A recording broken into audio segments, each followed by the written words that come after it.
Hello friends, यदि आपको pregnancy है और वाइट डिस्चार्ज भी है तो हो सकता है कि आपके बच्चे का नुकसान हो जाए, बच्चे को इन्फेक्शन फैल जाए और बच्चा जल्दी पैदा हो जाए।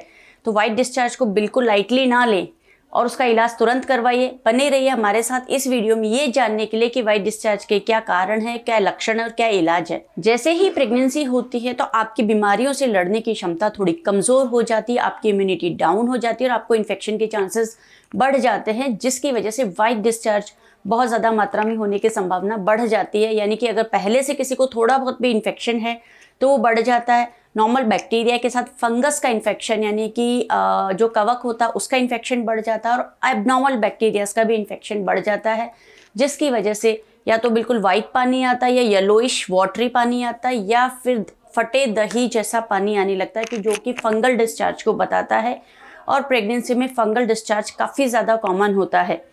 तो जब भी डिस्चार्ज होता है तो अपने डॉक्टर से चेकअप ज़रूर करवाइए। इसको बिल्कुल भी लाइटली ना लें, क्योंकि रिसर्च और एक्सपीरियंस बताता है कि यदि आपको वाइट डिस्चार्ज है तो ये बच्चे को इन्फेक्शन कर सकता है और बच्चे के जो चारों तरफ थैली होती है यानी कि जो एमनियोटिक सैक होता है उसको इन्फेक्ट कर देता है और कोरियो एमनाइटिस की संभावना बढ़ जाती है, जिसकी वजह से प्री टर्म लेबर पेन और प्री टर्म डिलीवरी के चांसेस नॉर्मल से काफ़ी ज़्यादा बढ़ जाते हैं। प्री टर्म लेबर पेन यानी कि समय से पहले दर्द चालू होना और समय से पहले डिलीवरी हो जाना।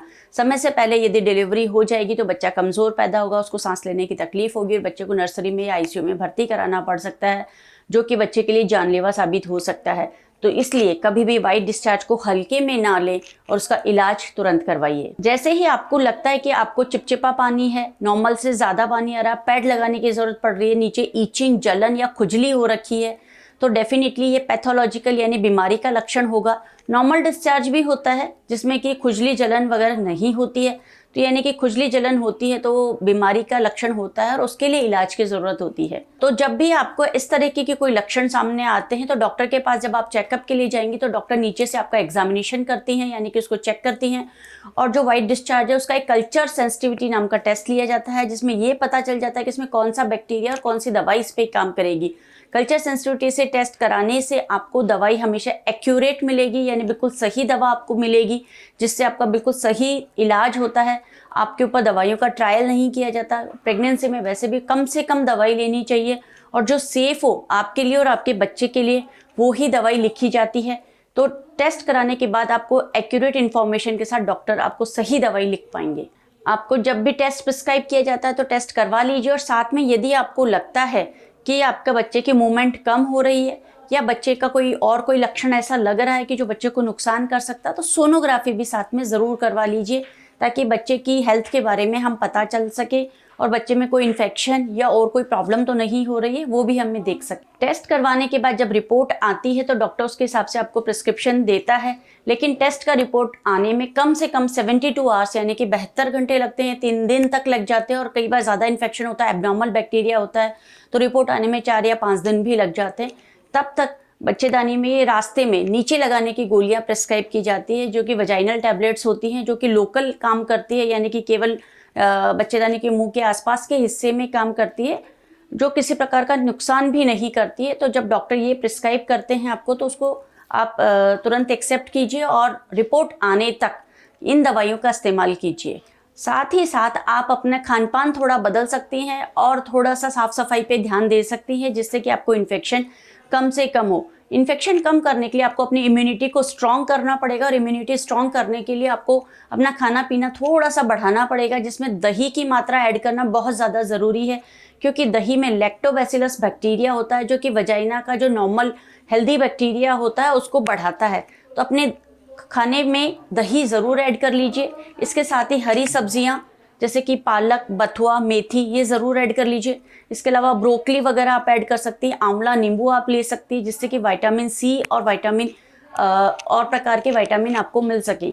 खाने के साथ साथ आप इसमें पानी की मात्रा भी बढ़ानी होगी। 3 से 4 लीटर तक अगर आप पानी पीते हैं तो आपके बॉडी में जितने भी टॉक्सिन्स बनते हैं वो यूरिन के थ्रू निकलते रहते हैं और आपको इन्फेक्शन की संभावनाएं काफ़ी कम हो जाती हैं।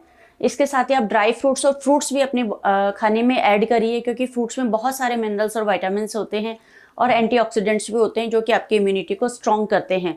प्रेगनेंसी में एज सच बाहर की चीज़ें खाने के लिए मना किया जाता है, लेकिन जो हेल्दी फल फ्रूट्स हैं वो खाए जाते हैं। फ्रूट्स में एक बात स्पेसिफिक ध्यान रखने की होती है कि कोल्ड स्टोरेज के फल नहीं खाने होते। बाकी जो नेचुरल सीजन का जो फ्रूट आ रहा है वो सारे आप खा सकते हैं। इसके अलावा आप थोड़ा मॉर्निंग वॉक अपनी उसमें ऐड कर सकते हैं ताकि आपको ताज़ा हवा और ऑक्सीजन मिल सके और आपके फेफड़े और आपकी फेफड़े मजबूत हो सके, आपका शरीर मजबूत हो सके और आपसे लोग से लड़ने की क्षमता आपकी बॉडी में बढ़ सके। तो अब आपको ये समझ में आया कि खाना पीना बदलने से और अपना जीवन शैली बदलने से आप डेफिनेटली रोग से लड़ने की शक्ति अपनी बढ़ा सकते हैं। डॉक्टर के प्रिस्क्रिप्शन फॉलो करके किसी भी बीमारी का आप इलाज ले सकती हैं। डेफिनेटली आपको प्रिस्क्रिप्शन पूरा फॉलो करना चाहिए और कभी भी किसी प्रकार की भी कोई बीमारी हो तो डॉक्टर से शेयर करने में बिल्कुल ना झिझकें, क्योंकि प्री टर्म लेबर अगर हो जाता है यानी कि समय से पहले अगर बच्चा पैदा हो जाता है तो एक बहुत बड़ा रिस्क है। तो इसलिए वाइट डिस्चार्ज जैसी छोटी बीमारी को बिल्कुल नेग्लेक्ट ना करें, उसका टाइम पे इलाज कराइए और डॉक्टर जो आपको दवाइयाँ देता है उसे टाइम पर लीजिए ज़रूर।